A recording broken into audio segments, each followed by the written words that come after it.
money. I work at here out afternoon, maybe today. When I got to school, I got that hour.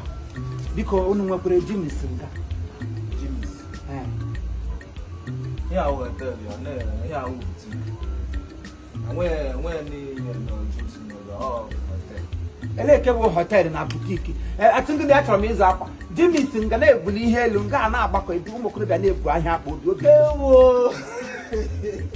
Jim, I'm the go and got a Lamakason on a different hotel. He got my labor. And I gave her. He meet Jimmy instructor. Jim constructor, Jimmy instructor. I'm gonna thank you, oh, Jimmy instructor.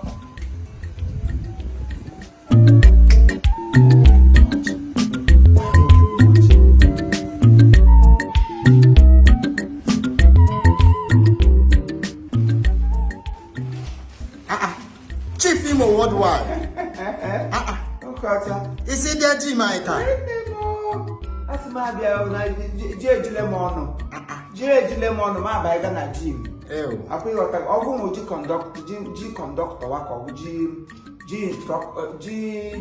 Gym instructor. I have them. As I'm but here, once I zoom in here, I will meet gym instructor. Yes. I'm the gym instructor. I don't come okay. Okay, one. As I get here tight, you need then. Chief, you may let in a bidon. But I can be done. I can't just start from 10. I will start from 1 to up. That is how life is. I'm going to do Chief Imo, you can go roll and go time. And then don't you have eyes? Can't have watch. Emily watch. Where open Came Bunga watch. Oceanic po, she no telepo. You know about Archie. Yabana saw Chalala Gale. Then they were playing the bomb. Where's the boom boom? Can't I know about boom boom? Bongo na boom boom, I would do too. So all we have men, I can be one. All these things where you see a problem. Problem they here. It did everywhere. Depends on where your own problem back up. Your problem must gather somewhere for it to be uprooted. So my own problem is when go gather. I have come to uproot it. Chief Imo, you put one more on my boy, Obia Kuziregi. Oh, yeah, what Major Junior? Wabia Kuzere Chief Imo. People worldwide. Hey.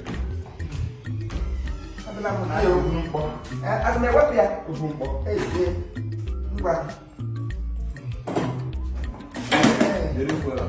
Hey,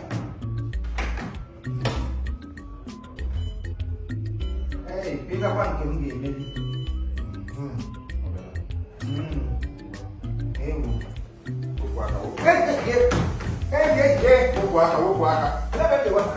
It is like my thing to go come out. I let my mom will come out. Okay.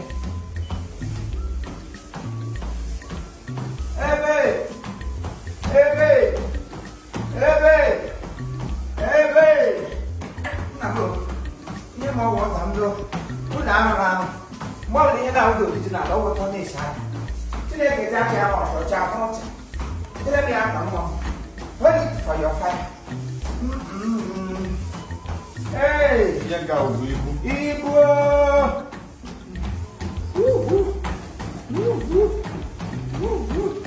Hey, one more. Hey. Hey.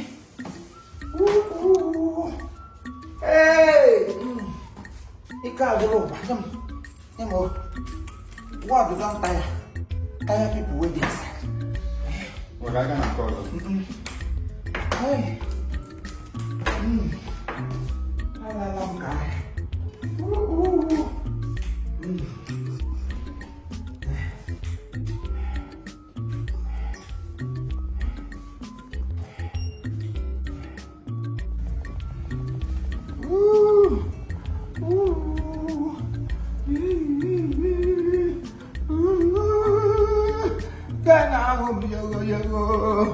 ahụ ga-akpaha m yogo yogo, ahụ ga-akpaha m yogo yogo, ụwa ahụla m yogo yogo, ụwa ahụla m yogo yogo, ahụ na-apụsịla m n'ọtụwo, ahụ ga-akpa m yogo yogo.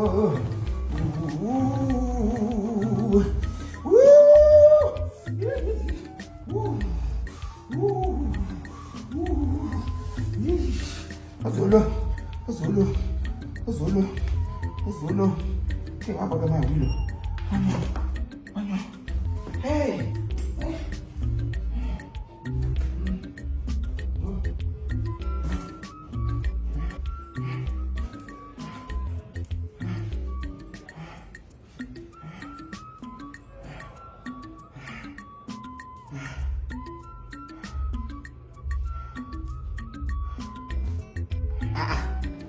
Chief Imo.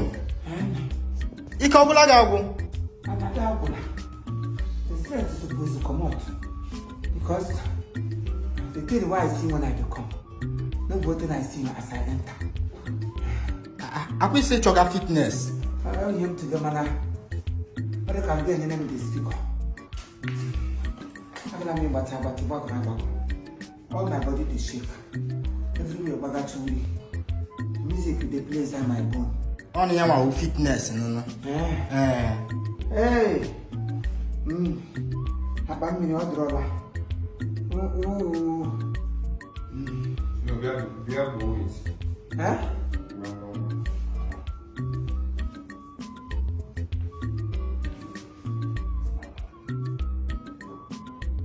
Make it. Hey, babe.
Chief Imo. You know, we know this is a shape one. I don't know how to make. I'm just about the month. I need to say, oh, you need to say. Mother now wants to make shape. Two shape to help. Happen. Help what mother can name a shape. Any work I do me with a shape, you want the shape. The idea we show why we kill ourselves because we want shape. We want to gather everything. The way you came out, you are not satisfied. You want to do this, you want to do nash, you want to do breast, you want to do stomach, because you want to impress everybody. At the last day, you are going with none of them. It will be vanity upon vanity. They will put you inside ground, all the money wasted, gone. Just in the fine shape, the way you were created, be contented. Be satisfied the way you came. Who they find the shape for? Not before men. Women they find shape for men. Men they find shape for women. Nothing more. It doesn't pay. It doesn't give money. I cannot go that side they find shape. Shape, come and find me. Because One Chief Imo, learning game and all in Laro. Eriquele Gari. Eriquele Gari. Eriquele apple, so that shape we got in normal. I just charge you go. May I ready time before your mouth today. What did I call it? Just our here the cucumber.